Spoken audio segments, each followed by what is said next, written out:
Okay, so we know that today is the wedding date of the Rebbe and the Rebbetzin, which first of all, that's enough of a reason to celebrate, where the Rebbe is our father, and therefore it's a celebration for all of us. And it's interesting to note that in the general Torah world, they don't recognize such a thing as celebrating a anniversary. That celebrating an anniversary is a secular thing. They don't in the Chumash, you don't find anywhere that you celebrate anniversaries. And we don't even find recording that this tzaddik got married on this day, this tzaddik on that day, because it was never a day. But the same is also with birthdays. People didn't celebrate birthdays. But the Rebbe brings out that we should celebrate birthdays and we should celebrate anniversaries and use it in a way to inspire us. First of all, we have to thank Hashem for special days in our life.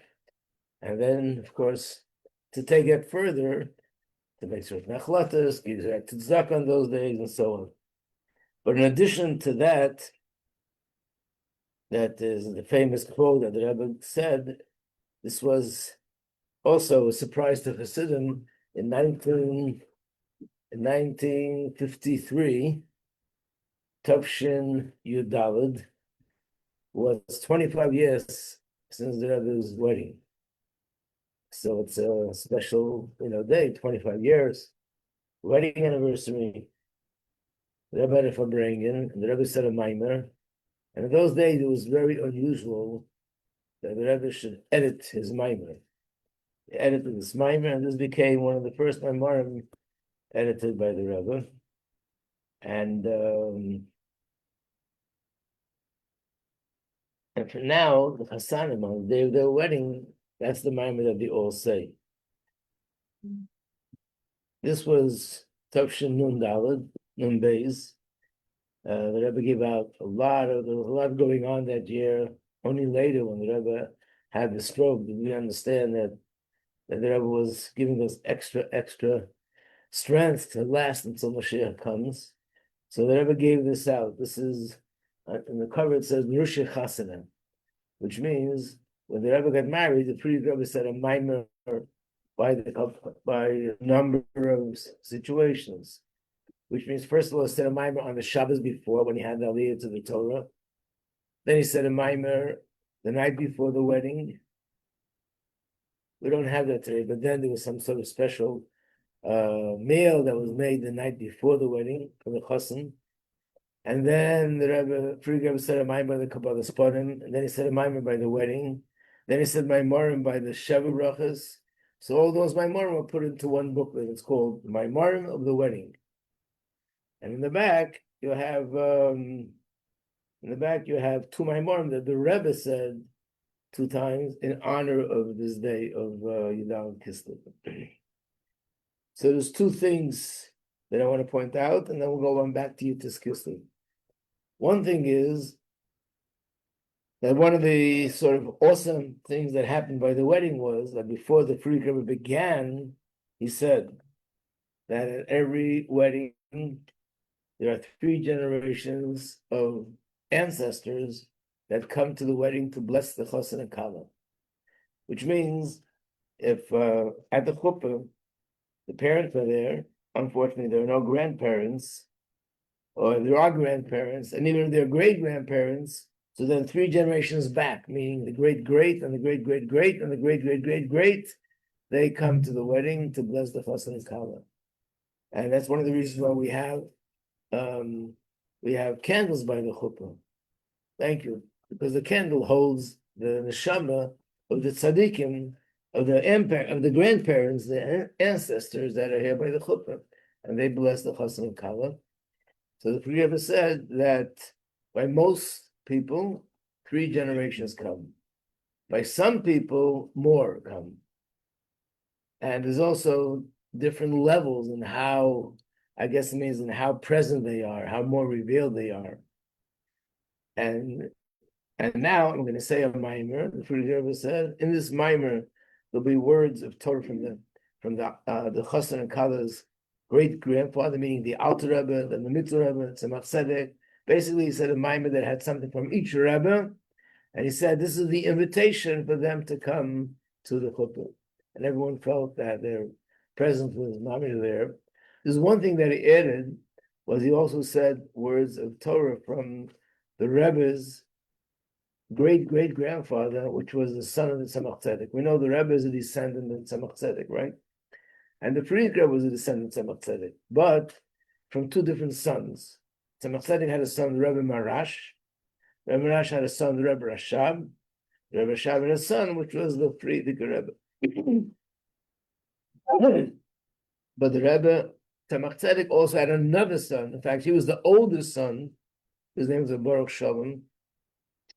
And the Rebbe is a descendant from that son. So he said words of Torah from that son as well. And what's interesting about that son is that the sons of the Tzemach Tzedek, they all became Rebbes in different cities. So besides the Rebbe Marash, there were three other sons that became Rebbes in different cities.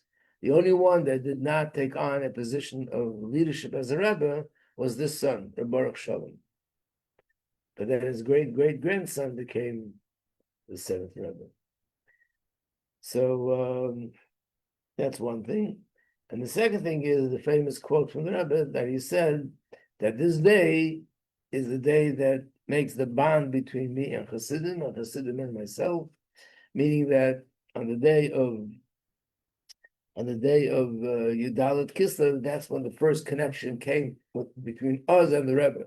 The Rebbe wasn't our Rebbe yet. He was only the son-in-law of the previous Rebbe. But nevertheless, that led to the fact that in the future he became the son-in-law. So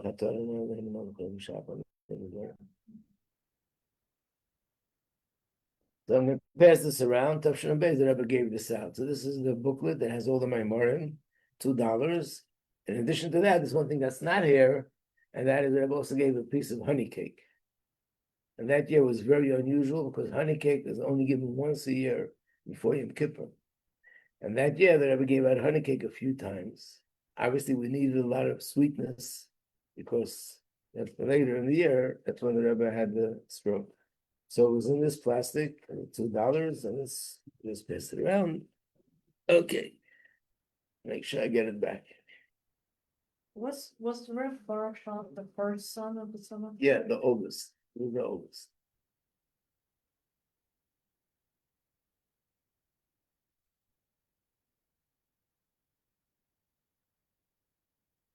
Okay, so we're continuing with the story. I mentioned yesterday that in those days, anybody that was arrested in the same of the Alter Rebbe was not like today. We can call up and get some information, some updates. Everything was unknown. No one had any idea where the Alter Rebbe was doing. No one even knew the Alter Rebbe was still alive. What happened was that this minister that we mentioned yesterday, that he was very excited about the Alter Rebbe's greatness and the Alter Rebbe's knowledge, and he was convinced the Alter Rebbe is totally innocent and is really a righteous person. He said to the Alter Rebbe, I want to do something for you. I want to be able to help you. Is there anything that I can do to help you? The Rebbe said, yes. If you can, I would like you to notify my Chassidim that I'm alive. They should know that. So he said, but how am I going to figure that out? I go in the street and I see a Jew. I don't know if he's a Jew with one of your opponents or one of your Chassidim. They all look the same. The Rebbe said, there's one Jew that he's going to be wearing very interesting clothing, and his name is Yisrael Kozak. He's my brother-in-law. And this Jew, you can tell him. So look for someone that looks like that and tell him, give him over the information. Now you remember the story that this Yisrael Kozak came to the Alter Rebbe before he got arrested and said, Rebbe, what should I do? And the Alter Rebbe said, go straight to Petersburg. And he said, but I mean immediately. And because of that, he couldn't change his clothing. He was wearing some strange clothing for whatever reason. And also, he couldn't even get his passport. So he had to take a France passport in order to travel. Thank you.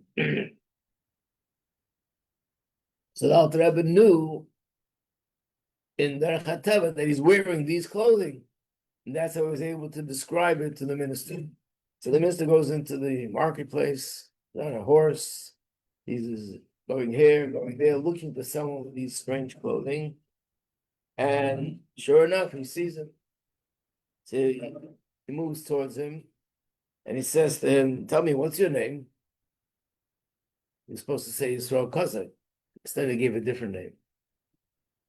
So he looked at him and said, "You're a liar." And he went off. So the chassid was stunned. He looked like some sort of a official person, calling me a liar. He didn't know what to make of it. He went back. At night, all the chassidim would meet, whoever was in Petersburg, and they decided this must be something connected to the Alter Rebbe. It just can't be out of the blue. And that he knows that I'm not who I am. And they decided to take a chance. And tomorrow, when he asks your name, give him the true name.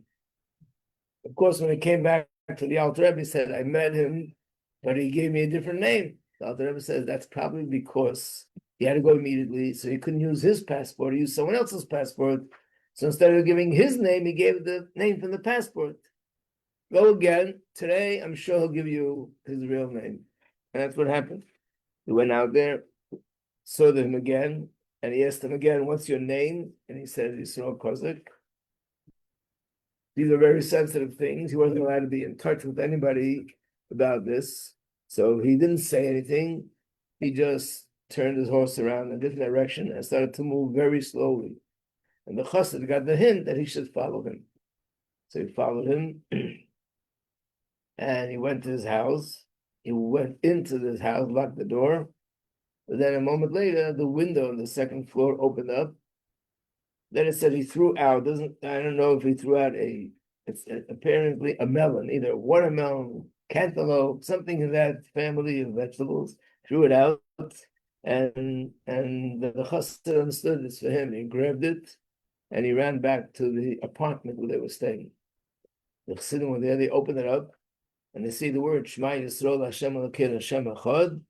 The Alter Rebbe's handwritten documents, they see that's his handwriting. And that was the first time they found out that the Alter Rebbe is alive. And you can imagine the simcha, the joy that spread among them. But they still had no idea where he is and what's going on. But that also got solved a few days later. And that was the Alter Rebbe in the jail wasn't eating anything. So the guards tried to force him to eat. Just force his mouth open and push the food down. I guess they didn't have IV in those days. Why did they do that?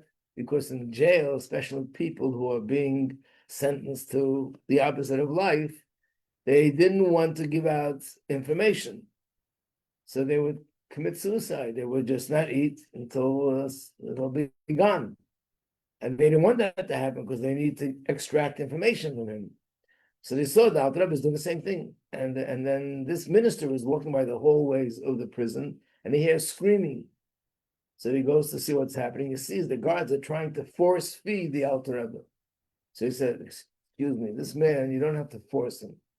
You have to know how to talk to him. So please, you go away, I'll talk to him." And he said, "Alter Rebbe, why are you doing this? You know that in your Torah it says that a person who, God forbid, does that loses a share of the world to come. You have to preserve life." The Alter Rebbe said, "Chas v'shalom, that's not the reason why he's doing it. He's doing it because the food is not kosher. And even if I would lose my share of the world to come, I wouldn't eat food that's not kosher." So he said, "And what if I get you kosher food? Would you eat it?" So he said, "Only if you yourself personally will be the one to bring it and supervise that it's kosher food, then I'll eat it." So what did he do? He went to a Jew who lived in Petersburg, who was also a chassid. His name's Mordechai Lepler. I just want to explain what that means. In those days, there were certain places, and Petersburg was one of them. Jews weren't allowed to live there. This was the olden days. Jews were not allowed to live in the entire city. And if you want to live in the city, you had to have a special permit.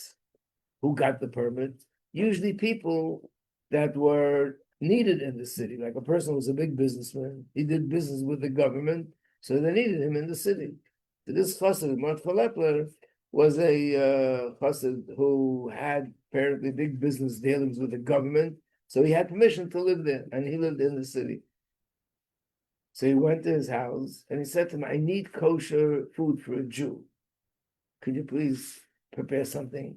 The chassid maybe jumped out of his skin. He knew a Jew, this must be the Alter Rebbe. But he wasn't sure, so he prepared something, and he wrote a little note underneath, to put it underneath the food, and he said, who's eating my food? I'd like to know. So the Alter Rebbe got the food, he looked at the note, and he didn't finish all of it. He left some on the plate, and he put another note under that plate, and he wrote, it's me. And then he wrote, someone should immediately go to Vilna. So first of all, they got more direct communication with the Alter Rebbe. And second of all, someone should go immediately to Vilna. So now they're even getting instructions from the Alter Rebbe what to do. What's Vilna? You remember I mentioned yesterday, Vilna was sort of the most important Torah city in all of Lithuania. The head of Vilna was the rabbi who was called the Gaon of Vilna, the Vilna Gaon, the Vilna genius. He was the one who was the most against Hasidim. And one of the headquarters where they met and they organized all sorts of action against Hasidim was in Vilna. So immediately they sent someone to Vilna. He had no idea why he's going, where should he be, what should he do, but he decided that he's going to hang out there and probably something will come up. I just want to point out, Lubavitch Hasidim, we don't have the long payas, and the way we talk our Yiddish and our dress was very similar to the Lithuanian Jews, so you couldn't really tell. And therefore, we just went into the shul. They had no idea that he was not a part of the community, and maybe just another Jew, and not necessarily a chassid. But he was sitting in the shul with his ears wide open to pick up. Maybe he'll hear something that'll be important. So we'll soon see what exactly happened. Then we have the famous story that the Alter Rebbe was in the jail, was on an island, and every time they would call the Alter Rebbe for questioning, they would take a little boat, go from the island to the mainland, and there they would do the questioning. So, being that when there's a mitzvah, but there's a custom that you have to once a month make a bracha over the new moon. While the Alter Rebbe is in jail, it's not possible. So this day when they were taking him to the questioning was at night. Alter Rebbe said to the captain of the boat, "Could you please stop the boat? I want to make the bracha over the new moon." So the captain had no desire to stop the boat. Why should he? Alter Rebbe said, "If you're not going to stop it, I'll stop it myself." So he left him. He left him off. But then the boat stopped. So they called the mechanic to fix it. Nothing was happening. And then he realized Alter Rebbe really stopped the boat. So he told the Alter Rebbe that, what are you going to give me as a reward if I stop the boat? He wanted a bracha. He wanted a bracha for three things, by the way. A bracha, the Alter Rebbe gave him three brachas. One bracha was for wealth, one bracha was for long life, and one bracha was that he'll be promoted to a higher level. And he got those three brachas, and he stopped the boat. In fact, the boat started to move again, and then the Alter Rebbe said, now stop the boat, and he made the bracha. So the reason why it happened in such a way, why didn't the Alter Rebbe just, if you stop the boat already, you might as well just make the bracha. Why did he need his favor again and then give him a bracha? And the answer is explained in many sikhs that the reason why the Alter Rebbe wanted the boat to be stopped is because when you do a mitzvah, you have to be able to concentrate on what you're doing completely. And being that when a boat is moving on the water, it's shaky and you can't concentrate. So you want to stop the boat, it should be stationary, and then you can fully concentrate. However, the boat was stopped by the Alter Rebbe in a miraculous way. It was not pre-tevel. And mitzvahs have to be performed in nature. So Alter Rebbe wanted it to be stopped in a natural way. So therefore he stopped the boat to show this person that if he wants to stop it, he could stop it. And then the person stopped it in a natural way. And the Frierdiker Rebbe said that there was a chassid. He was actually the Rav in the city where the Rebbe was born, where the Rebbe's father was the Rav Yekaterinoslav. His name was Reb Dov Zev. And he met someone who wasn't Jewish. He was an officer in the army, I guess, or someone in the government. And he showed him a handwritten note from the Alter Rebbe where he gave a bracha to this person. And he kept it in a gold frame. He knew that it was very precious. And it was by him. Now, amongst the questions that they asked the Alter Rebbe was, one question was that the Alter Rebbe, when he davened, I guess during davening, a lot of time he would make a certain sound. And the sound was something like af, af, af. The reason for that was because the Baal Shem Tov, when he davened, also made that sound. So they said that af in Hebrew means wrath, anger. And he keeps praying that God should send his anger on the Tsar. That's how they interpreted it. So when they asked Alter Rebbe, why does he make that sound in davening? Alter Rebbe said this is something which made him very, very aggravated, because this is something very deep that the Baal Shem Tov did. Even the Chassidim didn't know why. What does it mean? And now he has to explain it to them. So Alter Rebbe said if he would have said that, if he would have said something along the lines that, just dismiss it. Actually, he could have even said, one of the first questions they asked him if he's a follower of the Baal Shem Tov. If he would have said no, they would have let him free in a moment. But Alter Rebbe said, I didn't want to disconnect from the Baal Shem Tov, even with words, and even for a second, to say, Chas v'sholom, I'm not a follower of the Baal Shem Tov. So he had no choice but to reveal to them the hidden reason why the Baal Shem Tov said af. And again, he could have just pushed him off with making up some story, but he didn't want to disconnect from the Baal Shem Tov even for that moment, even if it would make things easy for him.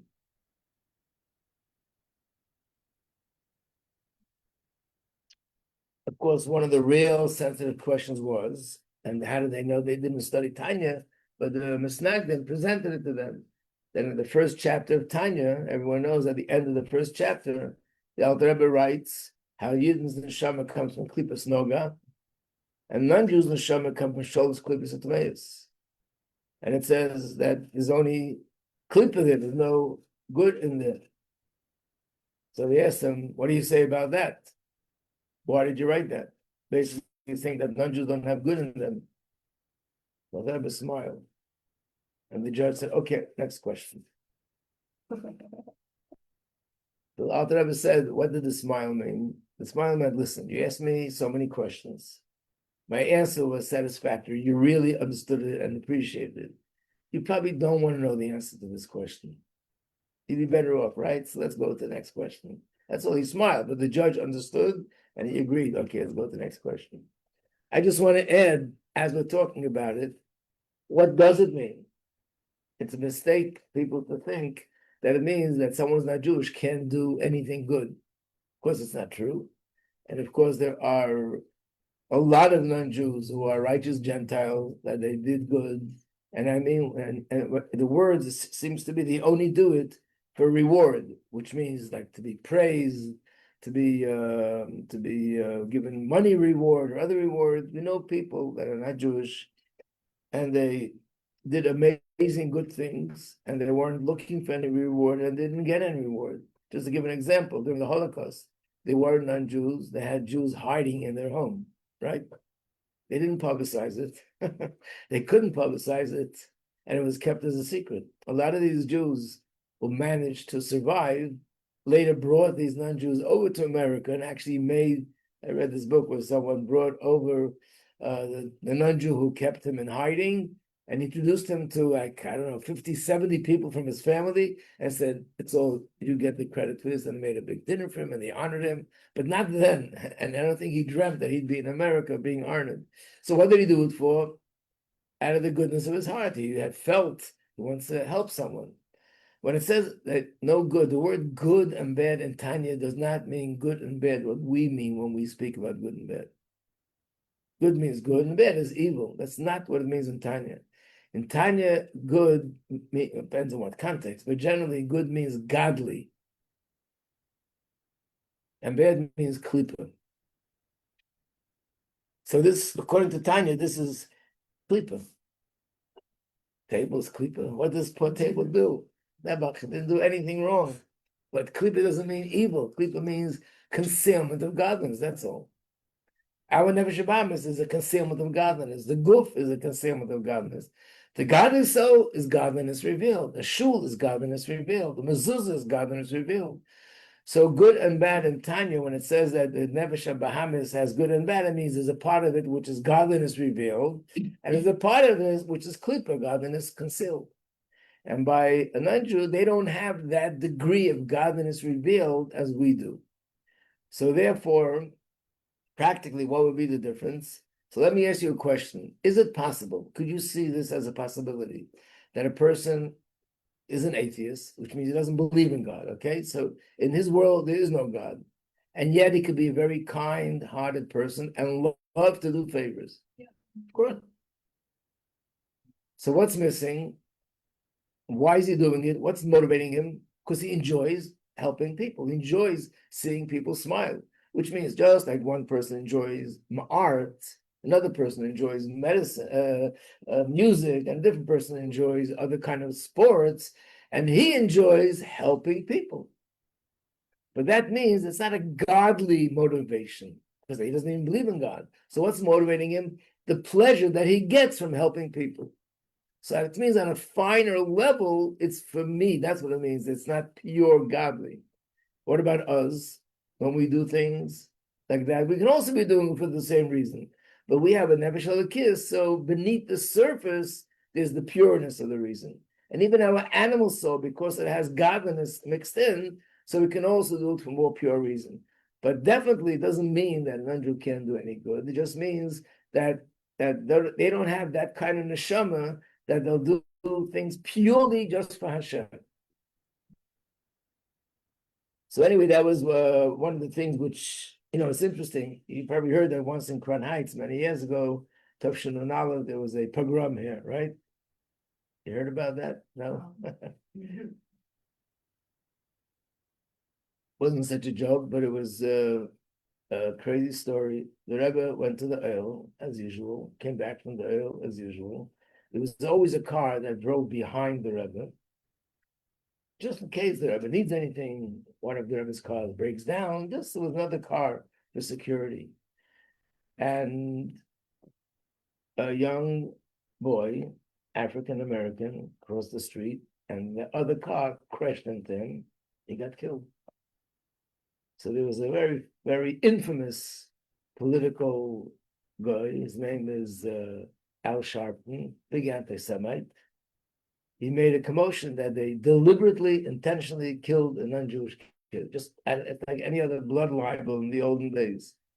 And hundreds of the non-Jewish people in the community came out into the streets, and they were rioting and screaming. And unfortunately, that night they killed somebody. It was a crazy story. It was a young man who came from Australia. He was writing a thesis on anti-Semitism, and he was going, I think, to Germany, and he stopped off here. And while he was here, he got killed by this mob. So that was a pogrom. During that pogrom, there was a Jew, and this Jew publicized that, oh, these Chabadniks, they're always racist. Their rabbi in Tanya writes that non-Jews are no good. And this was on the radio to publicize it, to fan the fire. So unfortunately, what these guys did here, that's what they did there. They said to them, look how the Tanya goes against non-Jews. They tried everything to get the government against the Alter Rebbe. And that's why it was miraculous that all this ended with nothing. So basically, they asked the Alter Rebbe questions, and they wanted the Alter Rebbe to explain what is Chassidus and why does he do this? Why were they asking these questions? Because they were presenting the Alter Rebbe as someone who's not only making a revolution against the Tsar, he's making a revolution against Judaism. He's going against Judaism, and he's a corrupt person, Chas v'sholem, and therefore they needed clarification. So why did you make this? Why did you do this? And why did you institute that? And so on. Like one of the questions was, Jews always knew that the main thing is learning Torah. How come you're encouraging people should spend hours on davening? These are questions that we can talk about in class, but you have to explain it to a group of Russian ministers. How did you explain it to them? But the Alter Rebbe explained everything to them. He told them there are certain neshamas that their mission in this world is to serve Hashem through prayer. And there are other neshamas that their mission is to serve Hashem through Torah study. Those that their mission is to serve Hashem through Torah study exclusively, they're followers of the Vilna Gaon. And those who their mission is to serve Hashem through prayer as well, they're followers of the Baal Shem Tov. And as he explained everything that they should understand it, and they, with their understanding, should come to the realization that whatever the Alter Rebbe is doing is positive, and that we give him the green light to go ahead. In fact, the Alter Rebbe gave a warning that there are 10 Chassidim, that he's not allowing them to come to Petersburg.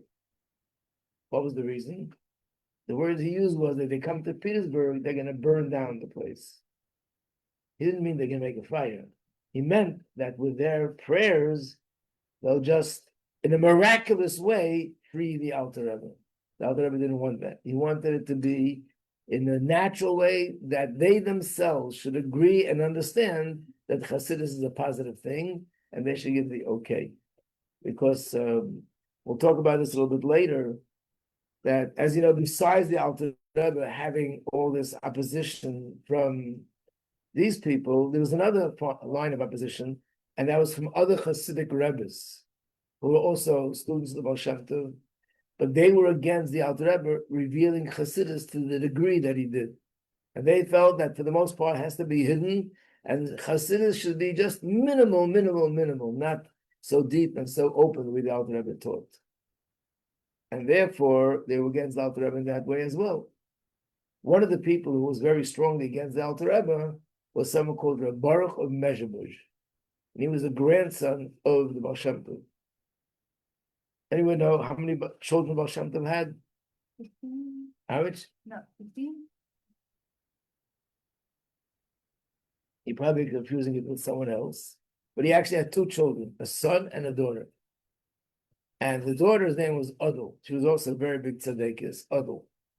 And she had a son, and this was Reb Baruch of Mezhebush. So one time, the Alter Rebbe met him, and he started talking about this opposition to what he's doing. The Alter Rebbe said, "You should be thankful for me. I had Mesiras Nefesh for your grandfather." So he said to the Alter Rebbe, "You didn't have to do that. If they would have arrested me, I would give a few puffs with my pipe, burn the place down, and go back home." The Rebbes used to smoke pipes. Baal Shem Tov used to smoke a pipe. It was explained that it's similar to the Avodah Keteris. But he meant to say he would perform a miracle and go home. Why did you have to go through this hardship? What was the Alter Rebbe's answer? In this week's Parsha, we find that Yaakov was confronted by 400 men. The Alter Rebbe said Yaakov could have taken his hand, moved it over his forehead, and Esav and all his 400 men would have disappeared. He didn't do it. He wanted to do it in Derech HaTeva. So he gave gifts. He prepared for war. He did all the things to appease Esav. And therefore, the Alter Rebbe said, I want to do it in Derech HaTeva. That's why I did it this way. So the Alter Rebbe said there are such great tzaddikim that if they would be there together as a minion, they would make a miracle, and then the Alter Rebbe would just go home. But he didn't want that to happen, so he didn't allow them to come. Now, remember, we told part of the story was, of course you remember, because it was just about 20 minutes ago, but hopefully, that the Alter Rebbe said someone should go to Vilna. What was that all about? So this person was sitting in shul, and he hears people talking something about translating, started to pay attention, and he found out that something the Alter Rebbe wrote in his defense was written in Hebrew. and the government sent it to a translator that he should translate it to Russian. And that translator is in Vilna. So the plan was to go to the translator, show him how we can arrange certain words that it would be putting the Alter Rebbe into more trouble. And that was their plan. And he realized that's why I'm here. He went to that translator and he said to them, I know that they're going to come to you. I want you to know the Alter Rebbe is a very big tzaddik. And all the complaints against him is all false. And please don't do that. Whatever they'll pay you for doing it, I'll pay you more. And he begged him and he pleaded with him. He said, first of all, I'm an honest person. I'm not going to do anything dishonest. Second of all, the letter the Alter Rebbe wrote is so clear, is so sharp. There's no way you can turn things around. And third of all, there's another translator in another city, and they compare. If I do something false and I change the words, they're going to see that I'm lying. I'm putting into risk my business. So, but he said, but please, promise me. He said, okay, I promise you. You know what? They're coming. I have an appointment with them tomorrow, 11 o'clock in the morning. You come a little bit before. You can be in another room and you can listen. You'll see that I'm going to do what you asked me. What was this letter about? Because remember, I told you that they wrote in one of their arguments that he constantly puts Malchus down. That Sfiras Malchus is the 10th Sfira. That all he wants to do is knock royalty. So therefore, the Alter Rebbe answered what he really means, but he wrote it in Russian. And that they needed to. And all you do with these things is change one word, you change one line, boom, has the opposite meaning. So the next morning, he was talking in the other room. And the people came to him and they told him, you know, you're going to be doing a very big mitzvah, getting rid of evil from this world. We're also going to give you, in addition to the mitzvah, we're going to give you 3,000 ruble. And they told him exactly what he should change. And he was telling them he doesn't want to really do it. They promised him Olam Haba. They promised him everything. And at the end, he saw they weren't leaving. He said, okay, I'll do it. And they left. After they left, the chassid was shocked. He promised him he's not going to do it. So he came out there and started to cry. You promised me, and it's really not right. He said, calm down. Would I ask you to be here if I was going to do what they asked me to do? I'm going to write 2 letters. One I'm going to show them, and the other one I'm going to send to Petersburg. And if you're worried, you can come with me. I'll show you the letter, and then you can walk with me to the post office. You'll see that's the letter that I'm sending to Petersburg. And that's what he did. He sent the letter to Petersburg, and with a proper translation, and then he realized this was the reason why the Alter Rebbe sent him to Vilna.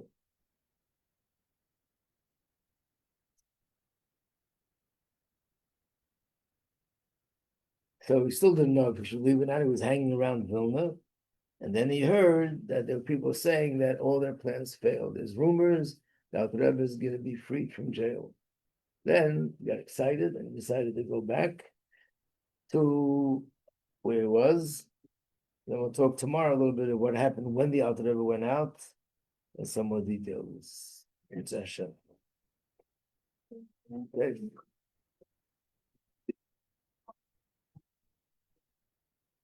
Thank you. I almost forgot. הוא נתן לכל אחד ואחד וזה לכולם? הוא חילק את זה? בשביל חתונה? זה המאמרים של החתונה של הרב, כבוד י"ד כסלו. מאמרים שהיו בחתונה שלו? וזה דולר שהוא חילק? What? I miss the story. Which story? About this. Yeah. This? Yeah. Oh, this is all of my Marim that the Fried Rebbe said at the Rebbe's wedding. It was printed like this. In it, we also have 2 Marim that the Rebbe said in honor of his wedding. And on that day was Tafshin Nun Beis, which means 1990.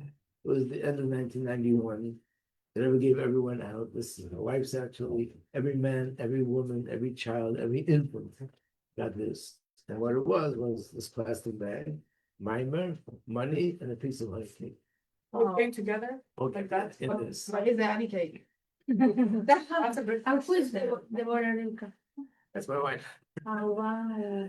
And the honey cake, so someone made an announcement that before Pesach, everybody should remember to eat up the honey cake.